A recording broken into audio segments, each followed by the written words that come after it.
For couples planning a wedding, it's gotten a little bit more complicated in 2020.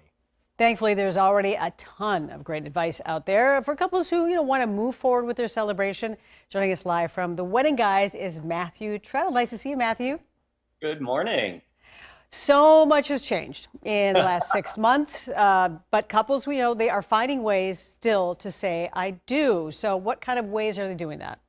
You know, what I love that we've seen is love is transcendent, right? People still want to get married, and it's been fun to see that people are really honoring their wedding date because they do want to move forward and be married. We've been sharing a lot of stories on our blog at theweddingguys.com of real-life couples that have been navigating this, and I think that's really inspirational as couples are trying to figure out what they want to do for themselves. What we're seeing generally, obviously, is smaller weddings, but a lot of people are planning a larger celebration later. And one of my favorite stories is couples that are planning basically their first year anniversary party, and that's going to be their big blowout. And some of them are going to do a renewal of vows, which is really fun. And people just want to get married at the end of the day. Yeah, for sure. I'd say one of the best pieces of advice I've gotten when I got married last year was from people that had already done it, obviously, before. And they're like, oh, I would have done this different. I would have done that different. So obviously it's different in 2020, but folks have gotten married in the spring and summer. What are you hearing from them? They're like, oh, in the age of COVID, I would have done this a little different. So most people are saying just focus on the fact that you're getting married. Most of them have had these grand plans, and obviously they're not able to fulfill what their original dream was. When you get caught up in trying to focus on the fact that you couldn't have all of the things that you wanted, you lose sight of really what the marriage is all about. So what we're seeing, the couples that have been successful and have had really what they consider perfect weddings are ones that have really pivoted and done some really great things.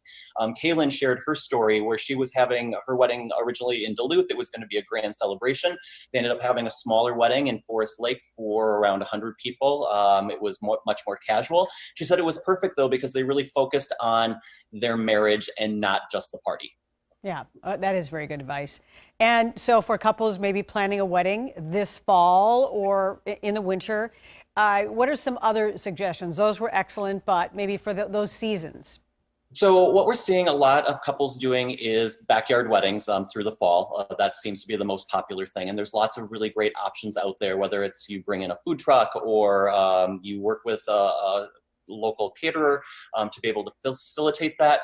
What's really great is the vendors in the community have really pivoted to really be able to help guide couples through this process. They've worked with lots of couples through this. And so I really recommend to our couples to really lean on the vendors because they know how to do this. Okay, and so we've heard, obviously, attendance is a big issue. So they're now calling it a micro wedding. But Yes. Apparently you can still go big with a micro style wedding. How do you do that? So a lot of people are pulling in a lot of details, and I think that's what's really fun. They still want to have an Instagram-worthy wedding at the end of the day, and so we're seeing people really amp up what they're doing with flowers. We're seeing the details of decor enhanced, and because they're inviting less people, generally, if they keep their same budget, or even if they trim their budget a little bit, they can do a lot more just because they don't have the same guest head count. Okay. And we understand that the Twin Cities Bridal Show, it is still happening at the end of this month, so you'll have some great ideas there as well. Yes, so we're super excited. We have a concept at the Twin Cities Bridal Show specifically called the Inspiration Station, and we curate 6 different wedding theme concepts. And this year we're really focusing on the micro wedding. We want to give couples as many ideas as we possibly can for them to really create something that is special and dynamic for their wedding. They still want to have a beautiful day, and we want to be there to be able to help them, bring them the best vendors that can help them do that. And so the show is really a great opportunity for them to kind of learn how to navigate through COVID because our vendors are really aligned with helping them through that process. All right. Well, Matthew from the Wedding Guys, thank you very much. We appreciate it. Thanks much. Thank you, Matthew. For more wedding ideas or to get tickets for the Twin Cities Bridal Show, you can head to theweddingguys.com.